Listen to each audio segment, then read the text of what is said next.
Ray. What do you want to do tonight? The same thing we do every night, Pinky. Try to take over the world. The law of our lives. Spirit creates through law. The law is always mind in action. Mind cannot act unless intelligence sets it in motion. In the great universal mind, man is a center of intelligence, and every time he thinks, he sets mind into action. What is the activity of this mind in relation to man's thought? It has to be one of mental correspondence. That is, mind has to reflect whatever thought it cast into it. Wonderful as universal mind is, it has no choice but to create whatever thought is given it. If it could contradict that thought, it would not be a unit, since this would be recognizing something outside of itself. This is a point in truth which should not be overlooked. The one mind knows only its own ability to make whatever is given it. It sees no other power and never analyzes or dissects. It simply knows. And the reason why people do not understand this is that they have not realized what mind is. The ordinary individual thinks of mind only from the limitation of his own environment. The concept he has of mind is the concept of his own thinking, which is very limited. We are surrounded by an all-seeing, all-knowing mind, which is one and runs through all. The belief in the dual mind has destroyed practically all philosophies and religions of the ages, and will continue to do so until the world comes to see that there is but one. Whatever name is given it, there is but one. It is this one that creates for us whatever we believe. Our thought operative through this one produces all our affairs. We are all centers in this mind, centers of creative thought activity. There is nothing which appears in the manifest universe other than an objectified thought, whether it be a bump on your head, a growth on your foot, or a planet. It could not be there were it not made out of mind, for mind is all there is to make anything out of it. Whatever is made out of it. Nothing exists or can exist without a source from which it springs. We are not dealing with a negative as well as a positive power, not two powers, but one. A power that sees neither good nor evil as we see it. It knows only that it is all, and since it is all, it creates whatever is given it. From our limited standpoint, we often think of good and evil, not realizing that, as yet, we do not know the one from the other.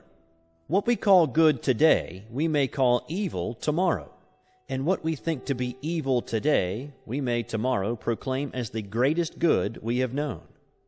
Not so with the great universal power of mind. It sees only itself and its infinite ability to create. To the thinking person, this will mean much. He will see that he is no longer living in a limited universe, a world of powers, but that he is immersed in an infinite creative medium which, because of its nature, has to create for him whatever he believes. Jesus understood this, and in a few simple words laid down the law of life. It is done unto all people as they believe. This is a great thing to keep in mind. It is done unto us. We do not have to do it, for it is done unto us of a power that knows itself to be all there is.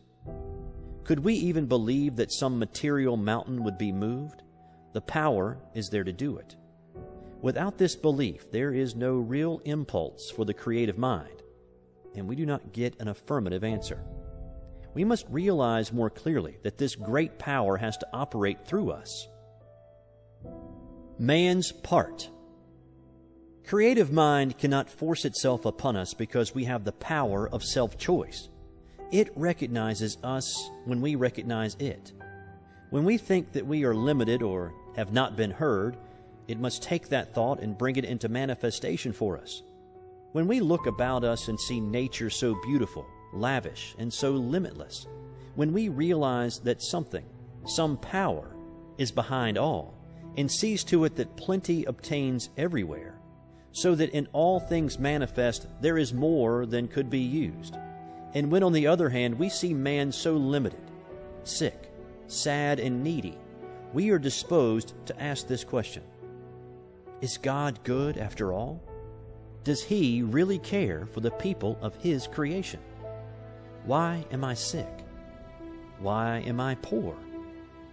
Little do we realize that the answer is in our own mouths, in the creative power of our own thought.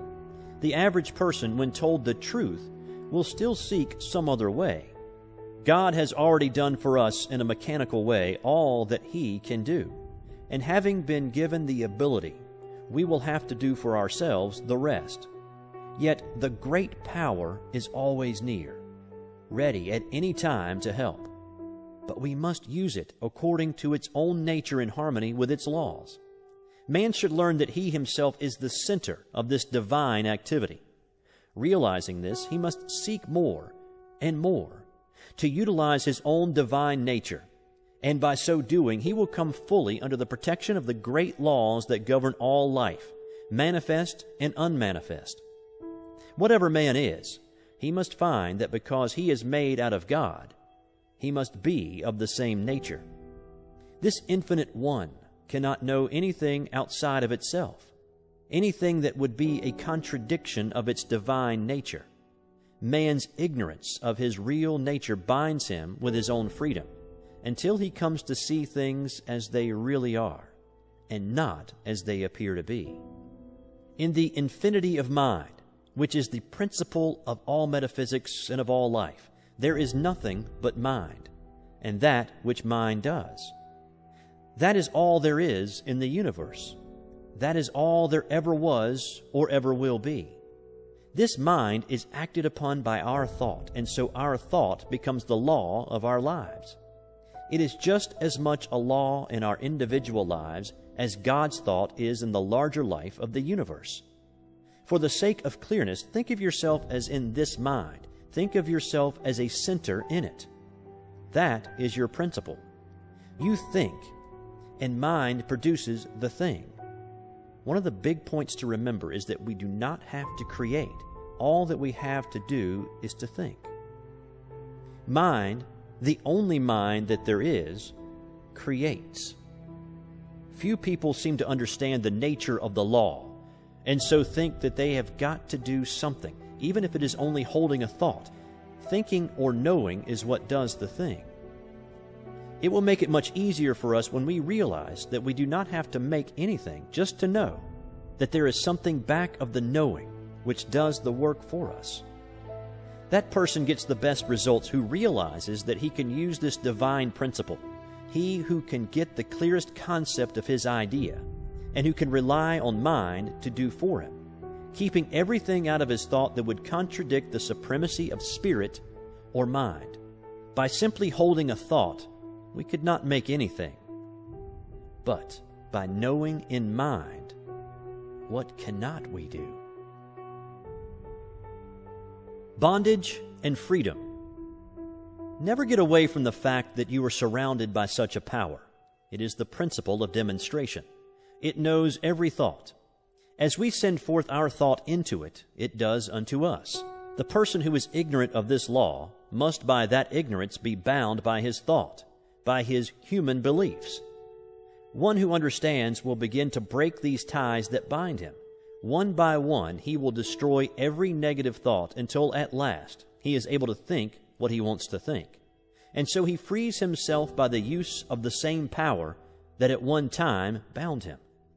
We must destroy all thought that we would not see manifest and hold to that which we would see until we receive the affirmative answer.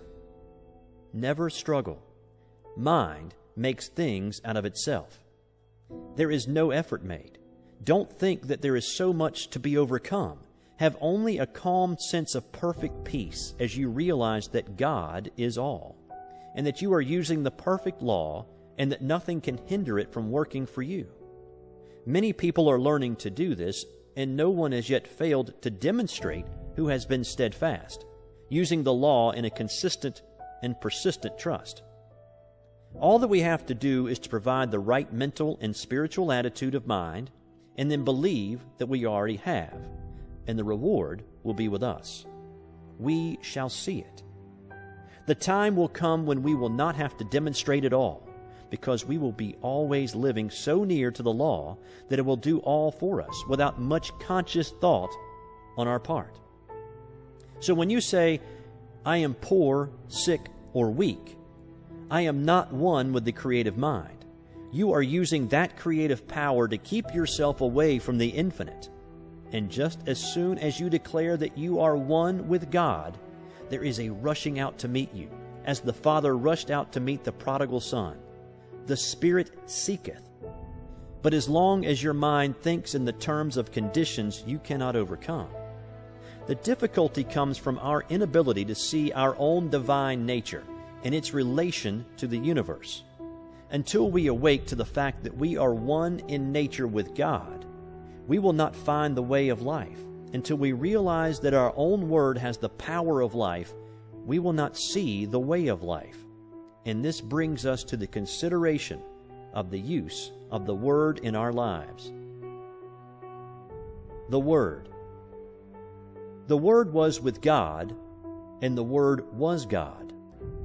The Word is nigh thee, even in thy own mouth, that thou shouldst know it and do it. What does this mean? It clearly states that whatever power there is in the Word, and it says that it is all power, is also in our own mouths. There is no avoiding the fact that the Bible claims for man the same power in his own life and his own world that it claims for God. In the lives of the majority, men do not realize that the Word is in their own mouths. What Word? Little do we realize that this Word which they are so earnestly seeking is every word they hear, think, or speak. Do we who are endeavoring to realize the greater truths of life always govern our words? If any word has power, it follows that all words have power. It is not in the few moments of spiritual meditation that we demonstrate, but we bring out the possibilities of the hidden word when we are allowing our thoughts to run in any direction.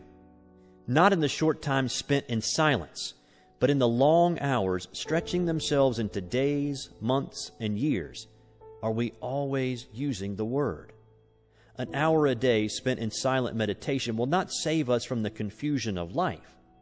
The 51% of a man's thinking is what counts. It is easy when we are alone to brave the storms of life. Surrounded by our own exalted atmosphere, we feel the strength of the infinite.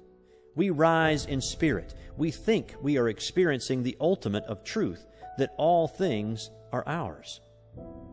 These moments in a busy life are well spent, but must unavoidably be brief. But what of the rest of the day? What of the busy street, of the marketplace, and of all the daily contact with life? Do we then obtain? Do we keep on in the same even way? Or do we fall before the outer confusion of our surroundings? We are still creating the Word and setting it afloat in the great ethers of life. Are these words creating for us? Yes. How necessary, then, to keep the independence of the solitude. How seldom we do this. Few people indeed in the day in which we live are well poised. Where do we find the man who can live above his surroundings, who in his own thought can dominate all conditions, and in the midst of the crowd keep his own even way and his own counsel? When we do meet with such a person, we will know him. For we shall find on his face the image of perfect peace. We shall detect in his bearing the ease and independence that comes only to the man who has found himself and who is centered not in the outer, but in the inner world. Such a character as this has the power to attract to himself all of the best in the world. He is a center toward which all else must gravitate.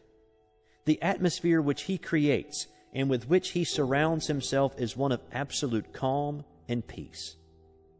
The world at once sees in this man a master and gladly sits at his feet. And yet this man who has risen above the thought of the world cares not that other people should sit at his feet. He knows that what he has done all may do. And he well knows that all the teaching in the world will not produce another such as he. He knows that it is not from the teaching, but from the being that true greatness springs. So this man does not go around teaching or preaching. He simply is. The man who has arrived. The man who has arrived will realize that he has done so in the midst of an outer confusion. He will be the one who has gone into the silence for strength and has come out into the world equipped with power from on high. But that light which he has received must be kept burning. Not alone in the silence, but in the busy throng must all of us find the way of life. Our every thought creates. For the majority of us, these thoughts come in everyday affairs, some of which are very trivial, but these too will be demonstrated. We have missed the whole point, unless we have learned so to control our thought that time and place make no difference. The power we have within us.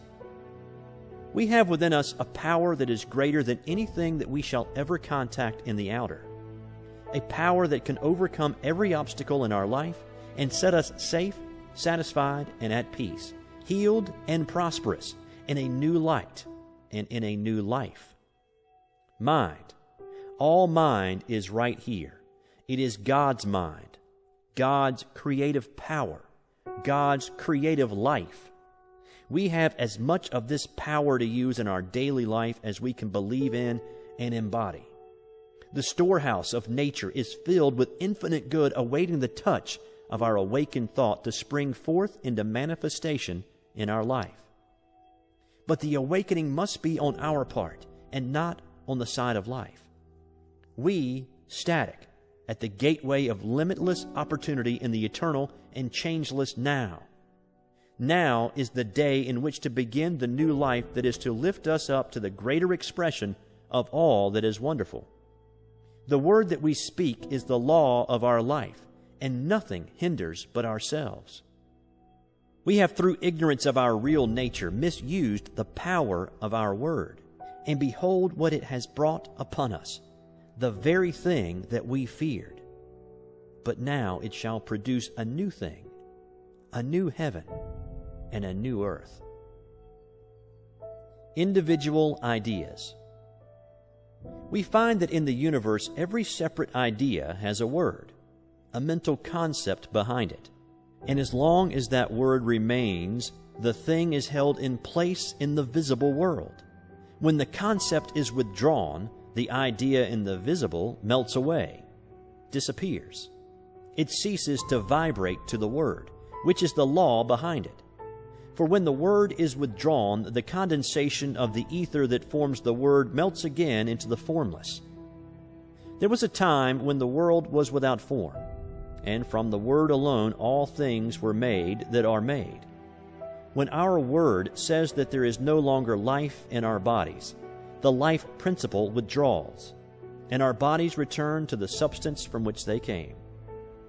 Here is the great mystery of life, that we are able to use this creative word for whatever purpose we may desire, and that word becomes the law unto the thing for which it was spoken. And so in our lives, we might say that without our word was not anything made that was made. For we are given the power to sit in the midst of our lives and direct all their activities. There is no struggle and no strife necessary. All that we have to do is to know. We must awake and with the glorified consciousness of an emancipated soul use our God-given power. The reason for the universe. This universe is the reason. First, of an infinite intelligence which speaks or thinks, and as this thought becomes active within itself, it creates from itself, at the power of its own word, the visible universe. We are living in a universal activity of mental law. We are surrounded by a mind which receives every impression of our thought and returns to us just what we think. Every man, then, is living in a world made for him from the activity of his thought. It is a self-evident proposition that mind must create out of itself, and this self being limitless, it follows that its creative power is without limit. Mind in action. Everything that we see is the result of mind in action. We all have a body, and we have what is called a physical environment. We could have neither if it were not for the mind. The law implanted within us is that we need nothing except ourselves and this all-wise creative mind to make anything, and that just so far as we depend upon any condition, past, present, or future, or upon any individual, we are creating chaos, because we are dealing with conditions and not with causes. Every living soul is a law unto himself, but of this great truth few people are conscious. It seems difficult for the race, which feels itself to be so limited, to comprehend the fact that there is a power that makes things directly out of itself, by simply becoming the thing that it makes, and it does this by self-knowing. But we will not demonstrate until we see at least some of this, the greatest truth about life. We should realize that we are dealing with the principle that is scientifically correct. It will never fail us at any time, but is eternally present. We can approach the infinite mind with a depth of thought and understanding, knowing that it will respond, knowing that we are dealing with reality. Jesus, who saw this very dearly, laid down the whole law of life in a few simple words. It is done unto you as you believe. We do not have to do it. It is done unto us. It is done by a power that is all. Could we believe that a material mountain would be moved? It would be done unto us. But unless we do believe, there is no impulse for the creative power, and we do not receive. Life externalizes at the level of our thought.